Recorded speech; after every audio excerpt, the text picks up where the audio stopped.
Basi karibu katika episodi ya 9 ya Go Family Book. Tuliishia katika kipengele ambacho Kanchi alikuwa ameweza kupigwa panga na Taeso. Taeso katika siku ya leo alikuwa hana 2 kwenye 1. Damiol aliweza pia kufika pale kwa ajili ya kuweza kumzuia Taeso. Pia hata naye Gon alifika pale kwa ajili ya kuweza kumzuia Taeso asiendelee basi na kile ambacho alikuwa amepanga kuweza kukifanya. Lengo lake Taeso ni kwenda kumuua kabisa Kanchi na aweze kupotea katika ulimwengu huu. Pia katika tumbo lake alikuwa na bleed kinoma. Panga ilikuwa imezama sana. Basi wanafunzi wengine wanaweza kufika pale na kuweza kumsaidia. Basi katika jengo huku la Malayao ambao ni Jisai House, alikuwa anashurutishwa mwanadada ambaye ni Chongju. Chongju alikuwa basi anajaribu kuweza kuongea na huyu binti anaitwa Ulsion ambaye kwa hivi sasa alikuwa hampendi kabisa. Kwa hiyo alikuwa anajaribu kuweza kufanya mambo basi yazidi basi kusonga mbele. Alikuwa anajaribu kuweza kuomba msamaha kwa sababu katika siku ilikuwa imeweza kupita alikuwa kama vile ameweza kumdhihaki. Sasa katika siku ya leo binti yule alipokuwa basi ameenda kuongea naye, pia bado alimuona kama vile ni takataka. Wakaamua basi kwenda kumfanyia mambo ambayo si mazuri hata kidogo. Wakaamua kuweza kuvua nguo zao wote katika lile eneo na kisha wakamkabidhi aende kufua. Basi katika jengo la bwana mkubwa wa Sheriff huku, Taeso alikuwa ameweza kupigishwa magoti na kuweza kuulizwa kwa nini anafanya yale mambo. Taeso anasema kwamba Kanchi ndio alikuwa ameweza kumuua baba yake mzazi. Basi Sheriff alianza kumuuliza maswali mengine mengi sana, lakini pia akamuuliza kwamba hebu niambie, baada ya Kanchi kuweza kumchomeka baba yako panga, nani alikuwa pembeni ya Kanchi kwa wakati huo? Ndipo Taeso akaanza kushangaa sana kwa sababu alikuwa katika zile ndoto zake alikuwa amuoni Kanchi yupo na nani baada ya kuweza kumchomeka baba yake upanga. Hapo Sheriff akapata majibu sahihi kwamba akamwambia kwamba umefanya kitu ambacho kinaitwa hypnosis. Hii kwa maana kubwa ni kama vile usingizi unaokuwa umeweza kupeleka katika hisia ambazo si za kawaida. Kwa hiyo bwana mkubwa ambaye ni Taeso ndicho basi alichokuwa ameweza kufanyiwa. Kwa hiyo anapaswa aweze kutengwa kabisa na Kanchi kwa sababu hatumwacha. Yani Sheriff anasema kwamba hatumwacha kuweza kumwinda mpaka pale hii alitapokuwa imeweza kumtoka katika akili yake. Sasa Sheriff aliweza kuongea pia na Damiol na akamueleza wazi kwamba kwa hivi sasa Kanchi anapaswa aweze kujitenga kabisa. Huko Kanchi alikuwa basi anazidi kubleed, yani alikuwa anatoka damu kinoma. Madaktari walikuwa wanajaribu kuweza kumtibu lakini hali ilikuwa si shwari. Basi katika kumbukumbu za kwake Taeso katika siku ya leo alikuwa anakumbuka matukio ambayo Kanchi alikuwa anaongea naye katika hali ambayo ni ya furaha sana. Wakikumbushana kuhusiana na wanawake, wanakumbushana kuhusiana na maendeleo hapo baadaye. Kanchi anasema kwamba moja kati ya dream yake ni kuja basi kuwaona Taeso pamoja na Chongju katika siku zijazo wanakuwa ni watu ambao ni matajiri. Yeye utajiri kwake si kitu. Basi huko katika jengo la Jisai House, binti anaitwa Chongju alikuwa ameweza kuzifua zile nguo, lakini hawa mabinti waliweza kutumwa na Ulsion katika lile eneo waende tena wakazitoe zile nguo katika kamba na kisha waweze kuzikanyaga. Yani mabinti walikuwa wanamfanyia vigisu juu ya vigisu tu. Binti wa watu walikuwa wanapata maumivu makali sana. Mwanamama ili mistress alipewa zile taarifa lakini akasema kwamba binti huyu anapaswa aweze kujipambania mwenyewe binafsi. Asiwe mnyonge kila siku, muda mwingine anapaswa aweze kurusha ngumi hata. Basi katika jengo huku la Sheriff ambako basi wanafunzi wengine pamoja na madaktari walikuwa basi wanamtazama Kanchi. Damiol alijaribu kuweza kuulizia taarifa za Kanchi lakini hii ilikuwa ni nyakati za usiku kabisa. Kanchi alipokuwa basi amelala kule ndani, Damiol aliweza kuzama pale ndani na kisha akawa anamtazama namna ambavyo kijana huyu wa watu alivyokuwa anajaribu kuweza kupambania maisha yake katika hali ya kibinadamu. Binti akakumbuka kitu kimoja kwamba Kanchi endapo basi ataweza kutoa ile ribbon basi mambo yote yanakuwa bam. Basi ndipo basi akakumbuka pia maneno ya kwake bwana mkubwa Sojung, yale alikuwa ameweza kumwambia kwamba usiweze kujipendekeza katika maisha ya kijana huyu, anaweza kusababisha kifo katika maisha yako. Basi katika siku ya leo binti huyu akasema kwamba hapana, naomba tu nimsaidie kijana wa watu aweze basi kuponea chupuchupu katika hichi kifo. Maana alikuwa ameshagundua kwamba kijana huyu ataenda kufa kwa sababu upanga ulipokuwa umeweza kuingia uliingia kwa kiasi kikubwa sana.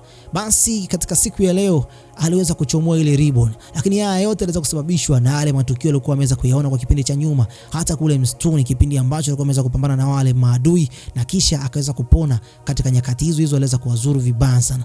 Binti baada ya kuweza kuchomoa ile ribbon akawa sana kagua kuweza kuangalia je kidonda kimeshapona. Katika nyakati hizo aliona kabisa kwamba kidonda kinaanza kupona baada ya miale fulani ya blue kuweza kufika katika lile eneo, lakini kibaya zaidi ni kwamba aliweza kuchelewa kuweza kurudisha ile ribbon katika mikono yake. Hapo Kanchi akaibuka huko katika hali ambayo si ya kawaida. Ameshageuka kuwa zombie, yani monster kabisa. Alimnyonga pale chini lakini binti akajaribu kuweza kumuita Kanchi, nafanya hivi kwa ajili yako. Ile mingurumo iliweza kumshtua hata Gon alivyokuwa basi anakimbia kwenda basi na kumsaidia binti huyu wapi ambako kelelezo basi kwa basi anaweza kutoka. Lakini pia hata Taeso naye pia aliweza kupata ule mshtuko sana. Kanchi baada ya kuweza kuitwa majina yake mara 3 na binti akaambia kwamba nimefanya hivi kwa ajili ya kuweza kukusaidia. Lakini kibaya pia ni kwamba binti kipindi ambacho anaanguka aliweza aliweza pia kuweza kupata mchubuko. Basi Kanchi akaonyeshwa ile ribbon na kisha akafanikiwa kuweza kumvalisha baada ya kuweza kuongelea katika hali ambayo ni ya upole, na hapo hapo binti akafanikiwa katika plani yake. Sasa nyakati hizo ambazo Gon alivyokuwa basi ameweza kuingia ndani, akamkuta Kanchi amemlalia binti ambaye basi ni Damiol. Gon kwa wivu wake chapchapu tu akaweza basi kumtoa pale Kanchi na kisha akaweza kumfunga. Lakini Gon alikuwa ameshaweza kugundua kwamba Kanchi ameshaweza kupona, na alikuwa ameweza kugundua kwamba Damiol alikuwa ameweza kuumia katika mkono wake. Kwa hiyo aliweza basi kutoka pale nje kwa wivu sana, akamwambia Damiol kwamba je, mtu huyu angeweza kukuua ingekuaje? Mbona kama unajaribu kuweza kumtetea mtu ambaye ni hatari sana katika maisha yako? Kisha binti akamwambia basi naomba basi uweze kuacha, usiweze kumwambia baba yangu kitu ambacho kimeweza kutokea katika usiku wa leo. Taeso alikuwa katika hali mbaya sana. Huko Headmistress katika jengo la Jisai House aliweza kufika pale na kuweza kumkuta Chungju akiwa ameweza kufua nguo na alikuwa amechoka sana. Akamwambia binti, naomba unifuate nyuma, kuna kitu ambacho nitaweza kufundisha katika maisha yako. Unatakiwa uwe na ndoto za hapo baadaye. Maisha hayawezi kuishia hapa, pamoja na kwamba baba yako mzazi ameshakufa. Akampeleka katika chumba ambacho ni cha ngoma. Katika hichi chumba akamwambia basi unapaswa uweze kujifunza kuweza kupiga ngoma, na hapo itaweza kukuokoa wewe kwenda kukutana na wanaume mbalimbali ambao wanaume hao wanatoa pesa nyingi kwa lengo tu la wewe kwenda kulala na wewe. Binti alikuwa na maumivu makali sana. Basi asubuhi ya siku iliyokuwa imeweza kufuata, Kanchi alikuwa ameweza kutoroka katika jengo ambalo basi alikuwa ameweza kuhifadhiwa. Sheriff alipewa zile taarifa na hapo kila mmoja akaanza kumtafuta. Kumbe Kanchi alikuwa huko jikoni. Basi kijana mdogo ambaye anaitwa Seong alipomkuta pale alishtuka sana. Akamwambia wewe ndio Kanchi? Kanchi anashangaa kwamba kumbe anajulikana hapa. Basi akaambiwa kwamba wewe ni famous. Yaani ulikuwa katika hali mbaya sana, kwa kila mtu alikuwa anajua taarifa zako. Basi Kanchi akamwambia basi naomba basi unipatie angalau juisi, kama sio supu ya kuku au ya nyama yoyote ile nzuri. Hapo akaambia kwamba kuna store ya hivyo vyakula, lakini hivyo vyakula huaga vitolewi. Kuna mtu ambaye huaga anavilinda, anaitwa Gongdae. Gongdae ni mzee ambaye ni mkali sana. Mara ghafla kipindi ambacho anaongea zile taarifa za kuhusiana kwenda kuiba vitu huko store, Gongdae ndo akaingia hapo akasema kwamba kijana unataka kwenda kuiba wapi? Unataka kwenda kuiba wapi? Kwa akajikuta kwamba anabishana na mzee ambaye tayari moyoni mwake ameshagundua lengo lake. Hapo akamweka chini ya ulinzi. Kisha Damiol alipofika pale akamwambia bana, wewe mwanafunzi mpya, naomba basi uweze kumwacha. Sio mtu ambaye anajua taarifa zetu vizuri sana katika hili eneo. Kisha mzee wa watu akaweza kumwachia Kanchi. Kanchi akaenda basi kuna kudiscuss na binti yale ambao basi ameweza kutokea. Binti akawa basi ndani ya moyo wake ana mengi sana kuweza kumwambia. Akamwambia kwamba katika usiku wa jana kidogo basi uweze kunidhuru, lakini pia Kanchi akamwambia pia naomba unielewe kwamba haikuwa dhamira yangu. Ni mambo ambayo yalikuwa yameweza kutokea na niko bahati mbaya, na siku nyingine tena usifanye hivyo. Nyakati hizo Gon anaweza kufika pale na kuweza kumwambia basi mnaitwa katika chumba ambacho basi sheriff alikuwa ameweza kukiandaa. Kanchi alivutwa akaingizwa katika chumba ambacho ni kama vile mahakama, na hapa ndipo ambako basi hukumu yake pamoja na Taeso itakwenda kufanyika. Lakini alikutana pia na Master ambaye ni sheriff. Akamwambia kwamba je, itakuwaje wewe ndio utaenda kuwa jaji wa hii kesi kwa sababu umeweza kushuhudia kila kitu? Sheriff anasema kwamba kuna watu 4 ambao wao ndo wanahusika katika swala zima la kwenda kutoa hukumu, lakini mashahidi ndio sisi. Basi wakafanya juu chini, naye pia Taeso akaingizwa pale ndani, lakini pia Taeso alifunikwa macho yake. Basi Sheriff akasema kwamba kitu ambacho Taeso anatakiwa kuweza kuzifanya katika maisha yake kwa hivi sasa ni kwamba anapaswa aweze kujizuia machoni mwake, lakini pia hata na wewe pia unapaswa uweze kujitenga na Taeso, kwa sababu Taeso ataweza kufanya kitu chochote kile katika maisha yako kwa hivi sasa. Yaani kuna hali ambayo ameweza kuingiziwa, na usingizi huu ni usingizi ambao ni wa kihisia. Anaamini kwamba wewe ndio umeweza kumuua baba yake. Kanchi alipinga sana lile jambo na kusema kwamba mimi siwezi kumkimbia Taeso. Kama yeye ndo anataka kuweza kuniua, basi aniue. Mimi nipo tayari kuweza kufa. Sheriff alijisikia vibaya sana baada ya kijana huyu mdogo kuonyesha attitude. Hasa Kanchi alitoka nje, na alipotoka nje akutana tena na huyu mzee ambaye anaitwa Gongdae. Gongdae alikuwa pale, akasepa zake Gongdae. Hasa katika nyakati hizo ambazo Taeso basi ana discuss na Sheriff huku ndani, maana Kanchi alitoka nje kwa hasira. Ndipo basi wakaanza kuongelea swala zima la mpango kwenda kuzichukua zile silver katika jumba la Senjari House, ambazo zile silver zilikuwa za baba yake mzazi. Basi wakadiscuss namna ambavyo jengo lilivyokuwa basi limeweza kukaa. Ndipo katika nyakati ambazo basi wanaongea, tunaonyeshwa katika jumba la Senjari House kuna fundi mmoja alikuwa ameweza kuitwa na bwana Gwanhun. Lengo la Gwanhun ni uweza kufanya service kwa kile ambacho Kanchi alikuwa ameweza basi kukiharibu pale chini. Fundi huyu akamwambia Gwanhun kwamba nitaenda basi kurekebisha ili eneo kwa takriban siku 4, tena kwa haraka sana. Hii inamaanisha kwamba tutafanya service katika kona mbalimbali. Gwanhun akakubali. Ndipo Sebuk akaweza kuingia pale ndani pamoja na Choi. Choi aliweza kufanywa mateso makali sana, pia akaweza kuulizwa kuhusiana na vitabu ambavyo vinaitwa ledger book. Ledger book hizi kwa zinaweza kuonyesha kwamba kuna taarifa ambazo kuna mali zilizokuwa basi zimeweza kufichwa. Bwana Gwanhun hajui kwamba nyuma ya mgongo wake kwake ndipo ambako mali zipokuwa zimeweza kuhifadhiwa. Ina maana gani? Choi atasema au la? Choi akabisha kabisa na kusema kwamba ni bora nife, mimi sijui chochote kuhusiana na hizo mali. Hivi vitabu ni vitabu ambavyo vilikuwa ni vya bosi, sio vya kwangu.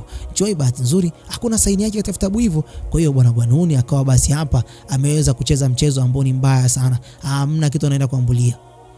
Huku kwake Sheriff pamoja Damiol, Gon pamoja na Taeso walikuwa na discuss, lakini katika nyakati hizo aliweza kugonga mtu mmoja katika mlango. Sheriff akasema kwamba mtu huyo anayekuja hapa ndani anaijua dili. Hii inamaanisha kwamba hii dili sio ya watu wawili wala sio ya watu watatu tu, ni ya watu wengi. Wanamaanisha kwamba bwana mkubwa ambaye ni kamanda alikuwa ameshaweza kumpa taarifa zote kwamba kuna mchongo ambao tayari ameshaweza kumpa taarifa fundi mkuu, yani injinia wa majengo ambaye atatumika kuweza kufanikisha ili jambo basi liweze basi kwenda kutimia, kwa sababu silver hizi ni silver ambazo zinapaswa ziende basi kutumika katika ujenzi wa meli, na pale katika lile jengo ni jengo ambalo linamilikiwa na bwana mkubwa ambaye ni Gwan-hoon.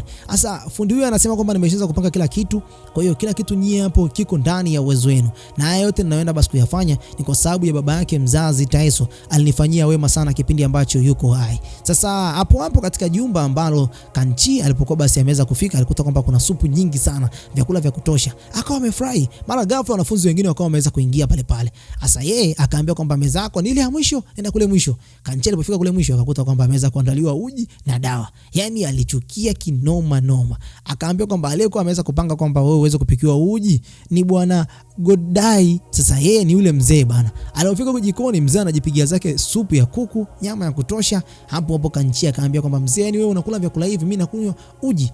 Vitu vya ajabu hivi.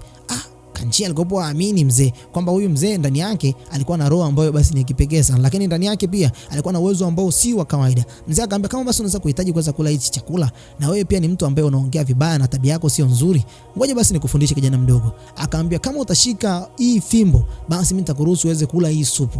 Mzee alipambana naye pale, alimfumua Kanchi kinoma. Yaani Kanchi alipigwa kama vile mtoto mdogo, na wala hata hiyo fimbo hakuweza kuishika. Binti huyu anaitwa Damiol alikuwa anajitibu kile kidonda chake. Katika siku ya leo basi aliweza kuitwa ili aende basi kwenda kufika katika lile eneo ambalo wanapaswa kwenda kufanya uwizi, kwa sababu ujenzi umeshaanza. Basi hasa baada ya kutoka pale nje kutana na Taeso, akamuuliza kuhusiana na Kanchi, kwa nini Kanchi aendi. Binti akaambiwa kwamba Kanchi aendi kwa sababu tabia yake sio nzuri sana, ni mtu ambaye ana hasira za haraka, kwa hiyo atafanya mambo yasiende sawa kama wenyewe walivyokuwa wameweza kupanga. Basi waliweza kufunga safari. Huko jikoni Kanchi alikuwa basi anaweza kufanyishwa kazi, yani akaambiwa kwamba aweze kufuta vyombo ndivyo basi aweze kupata ile supu. Kwa hiyo alifuta vyombo kwa muda mrefu sana, ndipo basi mzee huyu akaanza kumpatia chakula kabisa. Kwa hiyo ilikuwa ni mambo ya nipe nikupe. Basi katika jengo la Jisai House ambako basi wamalaya wengi sana waliweza kumfuata bwana mkubwa ambaye ni Gwan-hoon. Gwan-hoon alikuja katika nyakati za mchana, kwa hiyo kila mtu alikuwa anashangaa kwa nini amefika pale. Binti mmoja anaitwa Olsion aliweza kumuuliza Gwan-hoon kwa sababu gani ameweza kufika pale. Basi Gwan-hoon akasema kwamba katika nyumba yangu kule kuna ujenzi unaoendelea na ndio maana basi nitakuwepo hapa ndani ya siku 4 mfululizo. Kisha kipindi ambacho anaondoka aliweza kumuona Chungju alikuwa katika lile eneo pale. Alikuwa basi anajaribu kuweza kuondoka, lakini bwana mkubwa akamwambia kwamba subiri kidogo. Akajaribu kuweza kumwangalia vizuri, akasema wewe ndio uko bomba hivi binti mdogo, wewe ni piskali. Huyu mzee anatamani dogo kinoma. Basi katika nyakati hizo Headmistress alijisikia vibaya sana. Huko katika jengo la kwake bwana mkubwa ambaye ni Gwan-hoon, yani Senjari House, walikuwa wanafanya ujenzi. Hasa wakina Sebuka waliweza kumshtukia Kanchi alikuwa katika lile eneo, lakini ambapo Kanchi aliweza kupita mbele na kisha akawaacha pale wakiwa wanajaribu kuweza kudiscuss mambo yao. Sebuka alikuwa na machali sana. Kuna wakati ambao Gon pamoja na Damiol walikuwa wameweza kuingia ndani. Nyakati hizo huko ndani kukutana tena na Kanchi, na Sebuka alikuwa ameshaanza kuhisi kwamba kuna kitu ambacho si sawa hapa. Kwa hiyo walikuwa wanabishana sana huko ndani. Kanchi wakikutana na Gon huaga ni mtanangi wa kutosha. Mara ghafla Kanchi akamwona binti kama vile anaoma, kwa sababu alikuwa kama vile katika uso wake ana majasho, yani jasho linamtoka sana. Gon akawa anamzuia usimshike bana. Gon alikuwa na hasira na yeye pia. Hasa Gon anampendaga huyo binti, lakini pia na yeye pia ni domozege. Kanchi ameshaanza basi kuonekana kama vile anania kidogo na binti huyo. Binti alianza kuona kwamba miamba wanaanza kugombana. Katika nyakati za kuweza kuwastopisha watu hao basi wasiendelee basi kuweza kugombana, hapo huko nje Sebuka alijisikia zile kelele. Pindi ambacho analazimisha kuweza kuingia ndani, Sebuka akawa anazuiliwa na huyu fundi. Fundi anajaribu kuweza kumwambia kwamba kuna mambo ambayo si sawa, tunafanya ujenzi, kwa hiyo usituingilie.